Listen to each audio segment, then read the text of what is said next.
Hello and welcome, I'm DrHamfist, and in this video I'm going to be explaining the Paladin class and heroes of Hammerwatch. The Paladin is the melee bruiser of the bunch. He is in fact the only hero that has no ranged abilities whatsoever. He starts with this sword attack, which swings in a small arc, but will damage all enemies in that arc, and with a second ability here, this dash. The dash will move through enemies and damage them as it does it. That's not really the primary use of it, just for the damage. You usually will use this to maneuver and get past enemies. Since the Paladin's going to be in the thick of things, with him being melee, you usually use this to avoid getting boxed and surrounded and then chewed up and killed.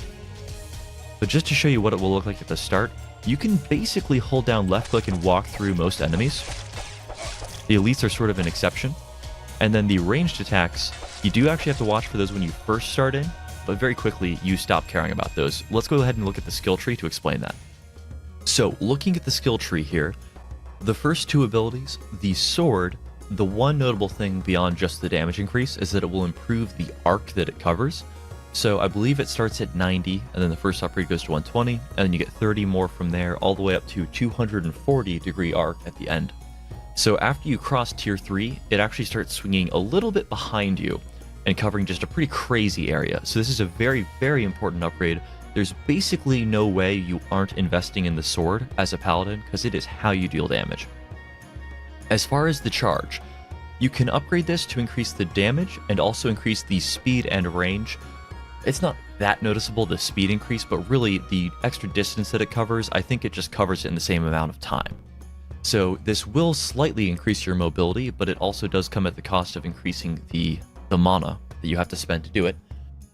But it doesn't cost that much more, and the damage does ramp up pretty fast.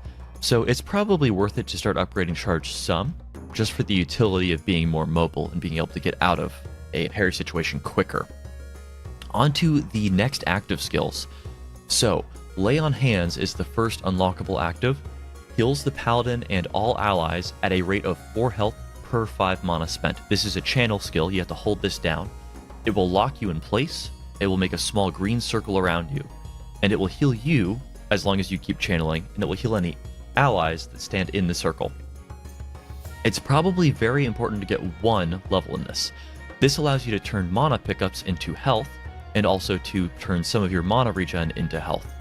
And at the rate of 4 health per 5 mana spent, it's almost 1-to-1.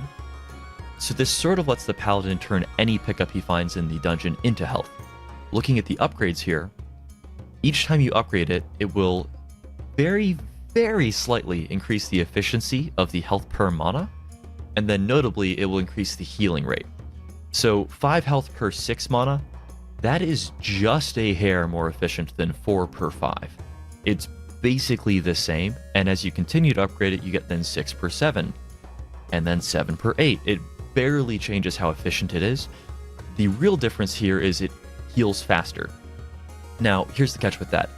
If you're planning on healing during combat, you care how quickly you heal. If you're going to heal after a fight, you don't really need it to heal that much faster.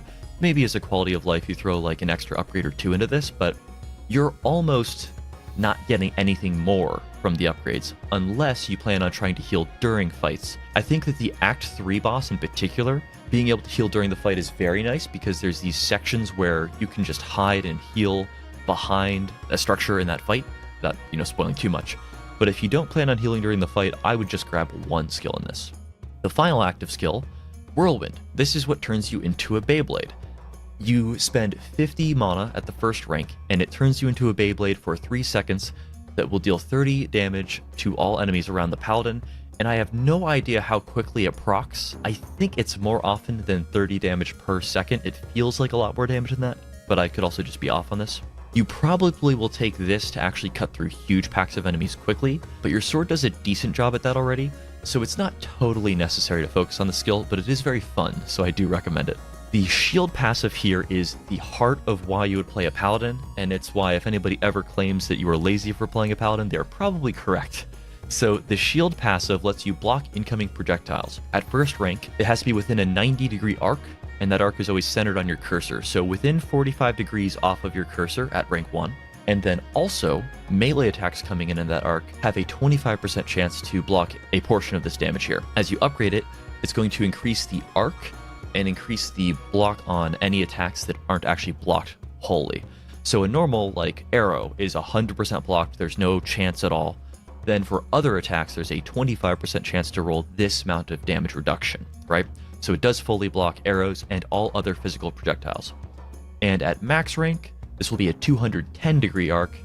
I don't know if you need to go all the way to max, but getting it pretty high up pretty quickly does make it a lot easier to block. Some special things to note here before I move past this, because it's very important to understand this skill. It will only block physical projectiles, but a lot of projectiles are physical that wouldn't look like they're physical. The easiest way to test this is just to load up the little portals that skip whole zones and just narrow it down to only the enemies you're trying to test. And also, if you are using Whirlwind, it does care where the mouse cursor is as far as your block with your shield. So do still keep your cursor pointed in a smart direction even while you have Whirlwind up. Moving on to the rest of the passives here. Stunning blows, I'm not a huge fan of. So this gives your primary attack a chance to stun enemies. It's a 10% chance to stun 2.5 seconds at the first rank, and then as you upgrade it, it just increases the stun rate, but not the duration. This is very useful against elites, namely elites, but it doesn't stun bosses, so I'm kind of torn on it. I'll probably go and put some ranks in this eventually, probably before I max Lay on Hands, but since it doesn't do anything to bosses and most small enemies die before they really need to be stunned, I'm choosing to skip ranks in it for now. And then Juggernaut, the final passive, I definitely recommend taking at least one rank in this. It says when colliding with enemies, the Paladin deals 20 physical damage and has a chance to trigger stunning blows, and I believe it only does if you actually have stunning blows, but the key here is it actually lets you open boxes too. Boxes are considered enemies for the skill. It also just does more damage, but now opening boxes on maps, if you're trying to scrounge up some gold, you just walk through them, and they just die. I think it slows you down just slightly, but it's much quicker than trying to open them with your sword or something like that. The only thing faster, I think, would be to actually activate Whirlwind just for boxes, which is a gratuitous waste of mana. So definitely recommend picking up one skill in this, but you can move on to the second one to increase it to 50 physical damage, which is very awesome. Note that there are no range skills at all in this entire package. You are always going to be in the thick of things. Survival is going to be a concern. You can basically ignore most projectiles, but the magical projectiles are going to be a bit of a problem, and in Act 5 you're going to run into quite a bit of that. So Act 5 gets a little bit hairy for the Paladin. I would probably recommend going for the Lifesteal Blessing to help counteract that when you're getting pretty deep into endgame. And then the Paladin is very much geared around the primary attack, so you probably want to go basically all in on the primary attack blessings. So the increased damage, the armor shred, and then the lifesteal. That's probably what I would recommend as the Paladin. So let me know if you have any questions in the comments. Thanks for watching. See you around.